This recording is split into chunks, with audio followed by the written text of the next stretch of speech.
Very good morning, dear students.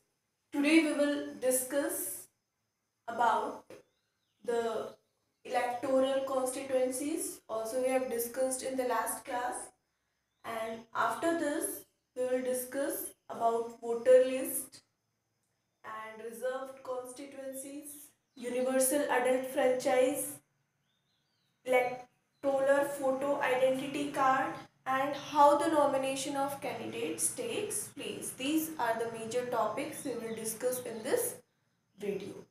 Okay, so first of all, you should be very clear with what are electoral constituencies. What are electoral constituencies? As discussed in the last class, the whole country is divided into small parts for the purpose of, or we can say for the successful conduction of the election. सारे country को हम छोटे छोटे territories में या areas में divide कर देते हैं ताकि इलेक्शन करने में कोई दिक्कत ना आए, आसानी से इलेक्शंस हो जाए. तो वो जो स्मॉल स्मॉल एरियाज हमने डिवाइड किए हैं और वहाँ से एक पर्टिकुलर रिप्रेजेंटेटिव इलेक्ट होकर आना है, उन एरियाज को हम बोल देंगे क्या? Electoral constituency. Hope you are clear with this. Okay, again I am repeating, the whole area of the country is divided into small parts for the purpose of elections, and from these small parts representative or elected representative is selected. Okay, तो ये जो हम पूरे country के से जो हम person select करेंगे इन कॉन्स्टिट्यूएंसी से, इनसे जो representatives इलेक्ट होकर आएंगे, these are known as elected representatives or MPs. Okay, member of parliament we used to say. And total the country is divided into 554 constituencies. अब 554 कॉन्स्टिट्यूएंसीज में हमने कंट्री को डिवाइड किया है, तो इलेक्टेड रिप्रेजेंटेटिव्स कितने होंगे? 554, और we can say MPs will be 554, and total seats are 545 plus 2 other are elected and those are Anglo Indians. अब एंग्लो इंडियंस कौन होते हैं? Anglo Indians are the people जो जिनका जो होम कंट्री है वो कोई और होता है, ठीक है, और वो काफ़ी ईयर्स से, मतलब उनके एंसेस्टर्स के टाइम से वो क्या कर रहे हैं? इंडिया में रहने लग गए हैं. जैसे कोई अमेरिका का पर्सन हो और वो अपने दादा परदादा के टाइम से यहाँ पे सेटल होके रहने लग गए हो, तो such kind of people are known as Anglo Indian. तो total seats in Lok Sabha are 545 and 2 persons are elected, those who are Anglo-Indians, and 543 people are elected from the different constituencies, or we can say MPs are elected. And ये जो Lok Sabha elections होते हैं, these are done for choosing the prime minister of the country. Okay, and these Lok Sabha elections for choosing the prime minister of the country are indirect elections. अब यहाँ पे आपको समझना पड़ेगा what are direct elections and what are indirect elections. Direct elections वो होते हैं जब जिसमें हम खुद चूज करते हैं रिप्रेजेंटेटिव्स को. जैसे आपने देखा होगा व्हेन इन विलेजेस सरपंच के इलेक्शन होते हैं, तो आप खुद जाकर वोट डालते हैं और उसके बेसिस पे फिर मेजोरिटी के बेसिस पे सरपंच चूज किया जाता है. प्राइम मिनिस्टर के लिए तो आप कभी वोट नहीं डालते. ओके, तो वो क्या होगा? Indirect elections. मतलब आपने क्या किया है? रिप्रेजेंटेटिव्स को चूज किया है या फिर एमपीज को चूज किया है. यहाँ पे आपने चूज किया है ना, ये 543 अलग अलग कॉन्स्टिट्यूएंसी से एमपी सेलेक्ट होकर गए पार्लियामेंट में, और ये क्या करेंगे? प्राइम मिनिस्टर चूज करने में हेल्प करेंगे. So this type of election done for the purpose of choosing prime minister of the country are known as indirect elections. Clear है? तो अभी तक हमने क्या पढ़ा? इलेक्टोरल कॉन्स्टिट्यूएंसीज क्या होती है, डायरेक्ट एंड इनडायरेक्ट इलेक्शंस क्या होते हैं, and when the voters directly participate then elections are, like in sarpanch elections are direct elections, when voters are indirectly participating like the prime minister elections are known as indirect elections. उसके अलावा हमने देखा कि we used to conduct Lok Sabha elections for selecting prime minister, and total the country is divided into 543 constituencies. Okay, and the person chosen from each constituency is the member of parliament, or we can say elected representative. Total seats in Lok Sabha are 545. Two people are chosen who are Anglo-Indians. Now it is clear. अब ये तो elections कहाँ हुए? Central level पे हुए. Okay, ऐसे ही state level पर भी क्या होते हैं? इलेक्शंस होते हैं. किसको सेलेक्ट करने के लिए? सीएम को या फिर चीफ मिनिस्टर को सेलेक्ट करने के लिए. अब पूरा जो स्टेट है, हमने वहाँ पे कंट्री को डिवाइड किया था. अब स्टेट का जब हम सीएम चूज करते हैं तो हम स्टेट को भी क्या करते हैं? For the purpose of elections small state constituencies में डिवाइड कर देते हैं. Suppose Rajasthan is there. Rajasthan में क्या कर दिया हमने? अलग अलग कॉन्स्टिट्यूएंसीज में राजस्थान को डिवाइड कर दिया. And from each constituency who will be selected? MLA और member of legislative will be selected. ठीक है, इनको हमने सेलेक्ट किया and these people will choose the CM. Okay, so in this way elections takes place, and representatives or MPs and MLAs are used to elected, or we can say sarpanch and prime ministers or chief ministers are elected. इतना clear है? Now the next topic we will discuss is reserved constituencies. अभी constituencies पता चल गया. Now we will discuss about the reserved constituencies. Now what are reserved constituencies? अब क्या होता है कि कुछ जगह से, या मैं कहूँ कुछ कॉन्स्टिट्यूएंसी से सीट्स फिक्स होती है. जैसे कि इस कॉन्स्टिट्यूएंसी में कौन एससी का कैंडिडेट ही इलेक्शन लड़ेगा, या फिर एससी का कैंडिडेट ही इलेक्शन लड़ेगा, या फिर ओबीसी का कैंडिडेट ही इलेक्शन लड़ेगा. ठीक है, तो इस तरह से जो सीट्स रिजर्व रहती है, कॉन्स्टिट्यूएंसी रिजर्व रहती है, उनको हम बोल देते हैं क्या? Reserved constituency. जैसे कि अगर बात करें तो जो लेजिस्लेटिव असेंबली में जो सीट्स हैं उसमें 84 seats are reserve for the SC candidates. यानी कि यहाँ ये जो 84 जो कॉन्स्टिट्यूएंसीज हैं, यहाँ 84 सीट्स हमने, यहाँ 84 कॉन्स्टिट्यूएंसीज में सीट किसकी रिजर्व है? एससी. यहाँ से एससी कैंडिडेट ही या शेड्यूल्ड कास्ट कैंडिडेट ही इलेक्शंस में लड़ेगा या कैंडिडेट खड़ा होगा. और बात करें एसटीज की तो टोटल सीट्स में से 47 हमने क्या कर रखा है? रिजर्व कर रखी है सीट. किसके लिए? शेड्यूल्ड ट्राइब्स के लिए. मतलब इन एरिया से, इन कॉन्स्टिट्यूएंसी से जो शेड्यूल्ड ट्राइब्स के लोग हैं वही इलेक्शंस में खड़े होंगे. और व्हाट वी कैन से, अब ऐसा हुआ क्यों? ऐसे रिजर्वेशन देने की ज़रूरत क्यों पड़ी? रिजर्व कॉन्स्टिट्यूएंसीज को इस्टेब्लिश करने की ज़रूरत क्यों पड़ी? क्योंकि हमारे कंट्री में क्या है? वीकर सेक्शन है. ओके, वीकर सेक्शन है, बहुत सारे पिछड़े वर्ग हैं अगर बोल दिया जाए. उनके पास इतने रिसोर्सेज नहीं है, उनके पास इतने एजुकेशन नहीं है कि वो क्या कर सके, ना ही उनके पास इतने वेल कॉन्टेक्ट्स हैं लोगों से कि वो क्या कर सके, इलेक्शंस में बाकी other sections of the society की तरह आगे चलकर खड़े हो सके. ओके, और यही एक मेन रीज़न है कि उनको हमने आगे लाने के लिए एक रिजर्वेशन की तरफ प्रोवाइड किया है, रिजर्व कॉन्स्टिट्यूएंसीज या रिजर्व सीट्स प्रोवाइड की है. एंड तो clearly the main reason is that these groups are very backward, and in order to bring ahead, and these people are also known as not having resources, proper contacts to contest in elections and win elections, and education.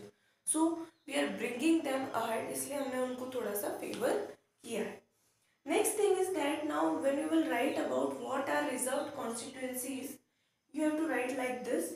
Some constituencies are reserved for the people who are belonging to SCs and STs, and in such a reserved constituency only someone belonging to SC or ST can contest or stand for elections. Okay, so these seats are reserved for SC and ST candidates, and it is then ये हमने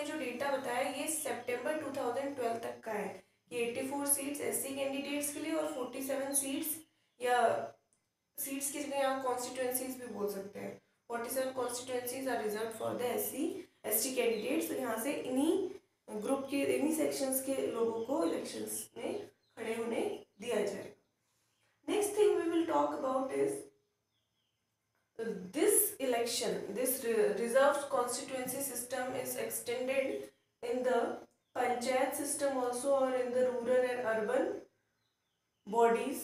Like in rural and urban bodies, what is done of the state, other backward classes are also provided reservation. और ये जो reserve constituencies का system होता है ये हर state का अलग अलग हो सकता है, क्योंकि हर स्टेट में क्या होता है सीट्स भी अलग अलग होती है। अगर कोई छोटा स्टेट है, ठीक है, तो उसमें नंबर ऑफ कॉन्स्टिट्यूएंसीज कम होंगी, तो क्या हो गया ऑटोमेटिकली जो सीट्स थी वो कम हो गई। ओके, और अगर कोई बड़ा ज़्यादा छोटा है ज़्यादा बड़ा स्टेट है तो वेरी करती रहती है कॉन्स्टिट्यूएंस नंबर ऑफ कॉन्स्टिट्यूएंसीज भी और नंबर ऑफ रिजर्व कॉन्स्टिट्यूएंसीज भी सभी स्टेट्स का अलग अलग होता है। अगर बात कर ले हम पंचायत लेवल पर, तो वहाँ पर क्या है कि जो 1/3 रिजर्वेशन है that is provided to the, और we can say reserve for the rural and urban local bodies for women candidates. जैसे हम जो 3rd टायर है हमारा गवर्नमेंट का, लोकल सेल्फ गवर्नमेंट की बात करें तो लोकल लेवल पे, रूरल लेवल पे, अर्बन लोकल बॉडीज में 1/3 जो सीट्स हैं पंचायत में those are reserve for the, Panchayati Raj में those are reserve for the women candidates.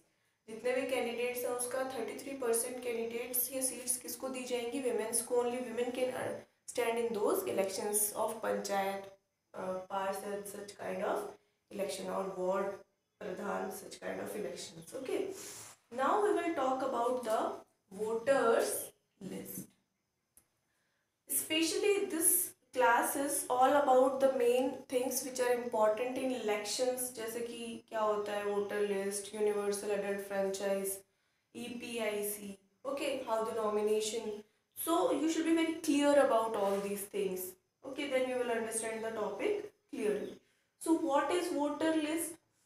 Now before any elections, जब भी कोई इलेक्शंस होते हैं तो एक लिस्ट तैयार की जाती है कि ये पर्सन्स क्या होंगे, वोटर्स होंगे। जैसे कि before any democratic election the list of those who are eligible to vote. कोई भी इलेक्शन जब होता है तो उससे पहले लिस्ट तैयार की जाती है कि ये पर्सन्स क्या है, एलिजिबल है वोटिंग के लिए, and that is also given to the voters, and this list is officially known as electoral roll. इसी को हम क्या बोल देते हैं, इलेक्टोरल रोल भी। Okay, so don't get confused if question comes voters list और if question comes electoral roll, both are the same thing. Okay, and very practical example, जब भी वोट होते हैं तो आपके घर पर एक स्लिप देकर वो जाते हैं। Okay, and those people, election commission का काम होता है, आगे आप उसके बारे में डिटेल पढ़ेंगे क्या फंक्शंस होते हैं। तो इलेक्शन कमीशन जो डिपार्टमेंट है, इट हैज़ द रिस्पॉन्सिबिलिटी, वो लिस्ट तैयार करता है एलिजिबल वोटर्स की, and that slip is also provided to the whom, to the eligible voters, and this is also known as electoral roll. Next thing is that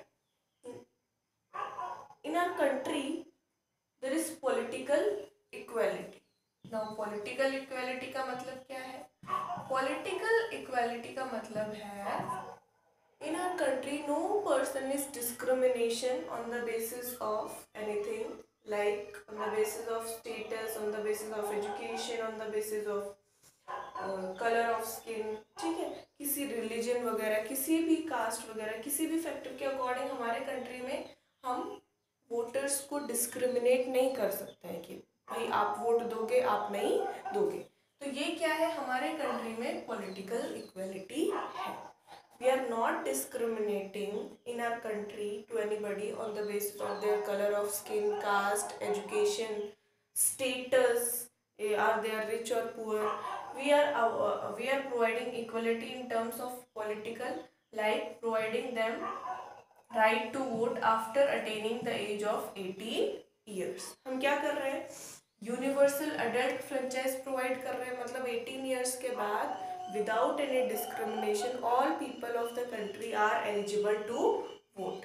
So this we can say equality is known as political equality. Next thing is that only some criminals and persons with unsound mind can be or which are the person are denied to right to vote. अब कुछ लोग ऐसे होते हैं कि जो मतलब दिमागी रूप से सही नहीं है, okay, they are having some problem, okay, तो ऐसे लोगों को हम अलाउ नहीं करते हैं वोट देने के लिए. प्लस में जो लोग क्रिमिनल्स हैं हम उनको अलाउ नहीं करते हैं, किसके लिए, वोट के लिए. These are the two exceptions of political equality of or universal adult franchise. Now next thing we will discuss is EPIC or electoral photo identity card. This thing we will discuss, and in this thing what we will discuss what it is. अब क्या होता है, जब भी elections होते हैं तो एक वोटिंग कार्ड बनता है. दैट वोटिंग कार्ड और EPIC is the same thing. And in EPIC many things are there, like the person who will vote, his photo is there, his name, the person, his or her name is there, address is there, date of birth is there, okay. These necessary details are there in the EPIC or electoral photo identity card. And when the person will go for voting, this card is compulsory. Without this card they will not allow him to vote, okay. So this is very important thing, and this EPIC is provided to each voter. सभी के पास होगा ये card, electoral photo identity card. और government क्या करती है, इसका revision भी करती रहती है. EPIC का रिवीजन मतलब क्या होता है कि जैसे कई बार क्या होता है, कुछ लोगों की डेथ हो जाती है, ओके, और कुछ लोगों का बर्थ हो जाता है, और कुछ लोग बर्थ से तो मतलब नहीं है, कुछ लोग मतलब एड ऑन हो जाते हैं, means they use to attain the 18 years of age, तो उनका तो नया कार्ड बनेगा ना, because they are new voters. तो क्या होगा, रिवीजन करना पड़ता है गवर्नमेंट को कि जिनकी डेथ हो गई उनको डिलीट कर दिया जाए लिस्ट से, ओके, और जिनका जो new new 18 above age of people है उनका कार्ड नया बनाकर तैयार कर दिया जाए. तो this revision takes place, and when the person goes for voting, this card the person will show, okay, and it is a card which is similar to the card of driving license or ration card. And the person, what kind of details, again I am repeating, the person's name, address, date of birth, photo, okay, these signature, these kind of things are there on the EPIC or voting card. Okay, without this the person is not eligible to vote, or without showing this the person will not be given the chance for voting. Now next thing we will discuss is about the nomination of candidates. Okay, तो nomination of candidates में क्या होगा कि कैसे कोई candidate eligible होता है nomination के लिए. जैसे कि अगर मैं बात करूँ XYZ कोई person है, he wants to stand in elections from certain constituency, तो वो कैसे इलेक्शंस में स्टैंड कर सकता है. तो फर्स्ट थिंग इज, बहुत ज़्यादा कॉमननेस है किसमें, जो पर्सन वोट कर सकता है वो इलेक्शंस में खड़ा भी हो सकता है, okay. Any person who can vote can also contest in elections, but there is difference in age, क्योंकि वोटिंग के लिए कितना एज चाहिए, 18 years, but in the nomination of candidate the candidate must have 25 years of age. तो ये बड़ा difference हो गया. वोट करने के लिए सिर्फ 18 years चाहिए, बट इलेक्शंस में कंटेस्ट करने के लिए at least the person should have attain 25 years of age. Next thing is that the person should not be any criminal. वो उसने किसी तरह का क्राइम नहीं किया हो और ना ही उसके अगेंस्ट कोई केस चल रहा हो, okay.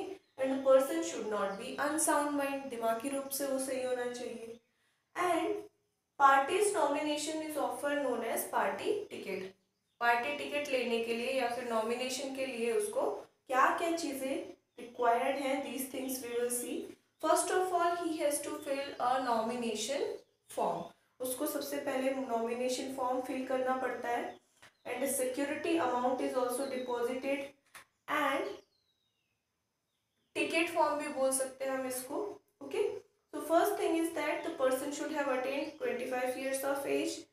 Next is the person should have submitted or filled nomination form, security deposit. This is the third requirement.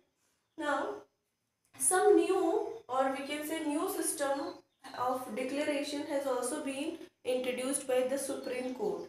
किससे related? Regarding the nomination of candidate. Supreme court ने भी कुछ निर्देश जारी किए हैं किसके लिए? Regarding the nomination of candidate. Now इसके अलावा हमने 3 चीजें पढ़ी. The person should be of 25 years of age. He should have submitted the nomination form and then security deposit. And other than these, some other conditions are also there. Like every candidate has to make a legal declaration. जो भी कोई इंसान elections में खड़ा होगा, representation में खड़ा होगा, ठीक है, इलेक्शंस में स्टैंड करेगा, उसको पूरा डिटेल में अपना इंफॉर्मेशन देना होगा. किससे रिलेटेड? 3 थिंग्स से related. These are according to the supreme court. First thing is, अगर उसने कोई सीरियस क्राइम तो नहीं किया है या उसके अगेंस्ट कोई केस कोर्ट में पेंडिंग तो नहीं है. ओके, पहली चीज ये हो गई जो बोला है सुप्रीम कोर्ट ने कि उसको पूरा डिटेल इन्फॉर्मेशन देगा. इसके लिए या तो उसने कोई सीरियस क्राइम किया है और उसके खिलाफ उसका केस कोई पेंडिंग है या नहीं, इसके बारे में डिटेल में बताना होगा. नेक्स्ट, कितनी संपत्ति है उसके पास, एसेट्स, लायबिलिटीज के बारे में उसको डिटेल में इंफॉर्मेशन देना होगा. एंड कितनी उसके परिवार के पास है, वो टोटल सारी संपत्ति का डिटेल ब्यौरा देना पड़ेगा अगर इलेक्शंस में आना है तो. And third very important thing is the education qualification. If he wants to come in election, he wants to be nominated as elections, he wants to stand in election, the person should have give, the third thing is, but the person should have given information about the education qualification he is having. Again I am repeating, as per the Supreme Court, 3 more things are included जिसके बारे में person को detail information देना पड़ेगा अगर वो elections में खड़े होना चाहता है. First thing is that if he has done any serious crime and if case related it is pending. Second, the persons assets and liabilities of him and his family. Third, the education qualification. Plus these are the necessary conditions. Okay, so revise the topic well, do the question answers after listening the video and discussing or studying from the book, because book will help a lot in the way how you will write the answers of the questions. So first listen the video, then read this topic from the book, and then you do question answers, then those will not be wrong.